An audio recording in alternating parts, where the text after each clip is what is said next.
Filing taxes in Canada can feel really overwhelming, and if you do it wrong, you could be leaving money on the table. Or worse, you could end up dealing with penalties and interest. So in this video, I'm giving you the ultimate beginner-friendly guide to filing your taxes in Canada, and I'm going to split it into 5 parts, so it's almost impossible to get lost. Part 1. How taxes actually work in plain English. Part 2. Should you file yourself or get help? Part 3. The most common slips and receipts you need, and when you usually get them. Part 4.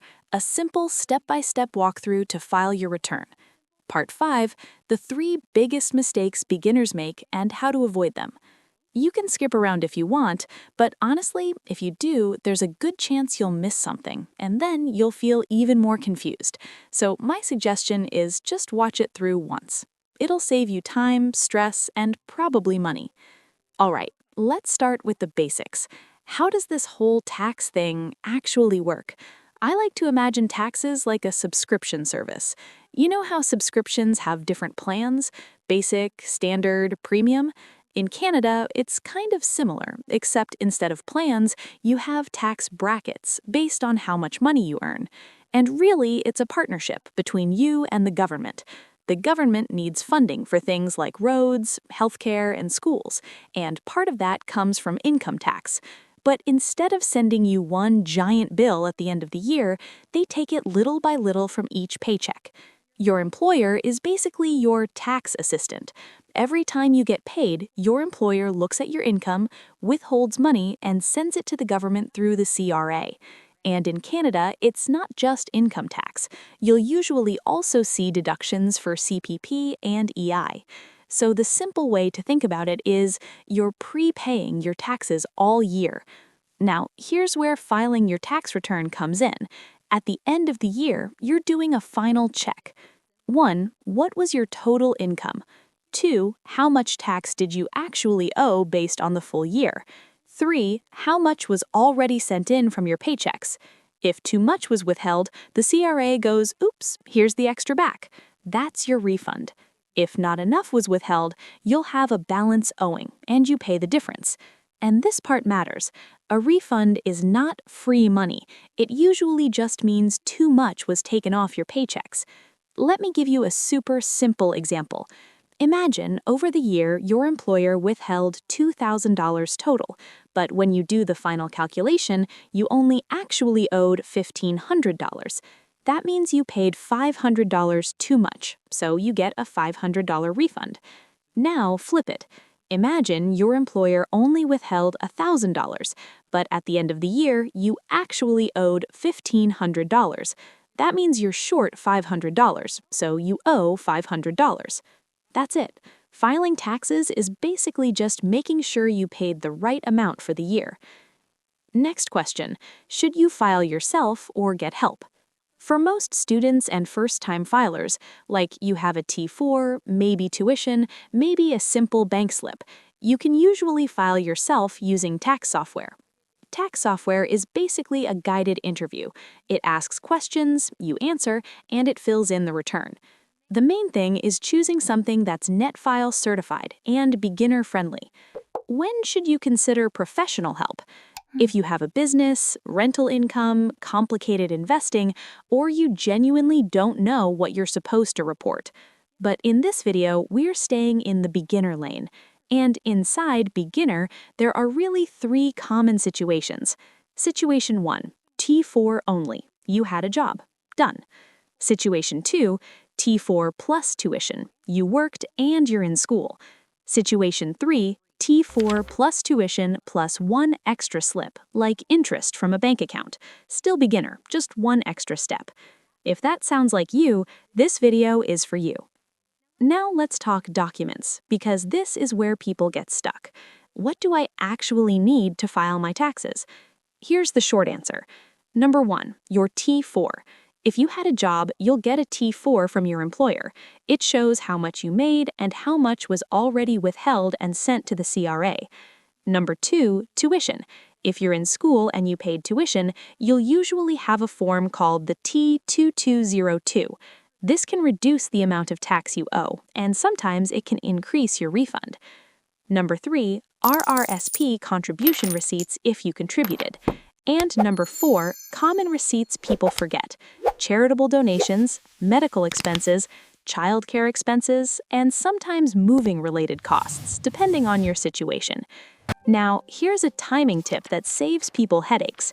You can usually start filing in late February, but a lot of slips arrive later, so just because you can file right away doesn't mean you should.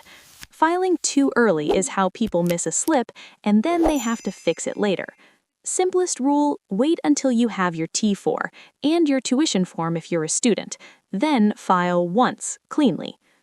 Okay, now the walkthrough. I'm going to give you the beginner process in 6 steps, and after that I'll do a quick checklist recap so you don't forget anything. Step 1. Get your basics ready. Have your SIN, your address, your direct deposit info, and your slips. T4, tuition, RRSP receipts if you have them, and any extra slips. Step 2. Set up CRA My Account, or at least make sure you can access it. This matters because CRA My Account is where you can see what slips are on file, set up direct deposit, and confirm your return was assessed. Quick safety note, because it's tax season, the CRA will not randomly call you and demand gift cards, threaten you, or ask for weird payments. If anything feels sketchy, pause and verify. Step 3. Pick NetFile certified tax software. Beginner-friendly, low stress, and it lets you file electronically. Step 4. Enter your personal info carefully: name spelling, address, date of birth, SIN. This sounds obvious, but errors here can delay your assessment. Step 5. Enter your slips. Start with your T4. If you had more than one job, you might have more than one T4. Make sure you enter all of them. Then add tuition if you're a student. Then RRSP contributions if you have them. And if you earned interest from a bank, you might have a small slip for that too. This is also where a lot of people can use a shortcut. Many tax software options have something called autofill. It pulls information the CRA already has on file, so you type less and make fewer mistakes. But autofill is only as good as what the CRA has received so far. So again, don't rush too early. Step 6. Review like you're proofreading a final exam. Quick scan. Did you enter all your T4s? Did you include tuition? Did you answer the benefit and credit questions properly? Because those questions can affect refunds, and they can affect benefit payments too. Then you submit. After you file, the CRA reviews it and sends you a notice of assessment. That's the official result. It tells you your refund, your balance owing, and the final numbers. Now, I want to explain something that matters a lot for students. Even if you made very little money, filing can still be worth it, because filing your taxes can help you qualify for certain benefits and credits, and it also starts your tax record properly for future years. So if you're thinking, I barely made anything, do I even need to file? For a lot of people, it's still a good idea. Now let's finish with the 3 biggest beginner mistakes ranked from least to most expensive. Mistake number 1, filing too early and missing a slip. A lot of people file the second filing opens, and then they realize their T4 wasn't ready, or tuition wasn't posted, or something was missing. So don't rush. Wait until you have your slips, then file once, cleanly. Mistake number 2, filing late because you think you can't pay. Even if you think you might owe money, you still want to file on time. Filing late can trigger penalties, and it can mess with benefit and credit payments.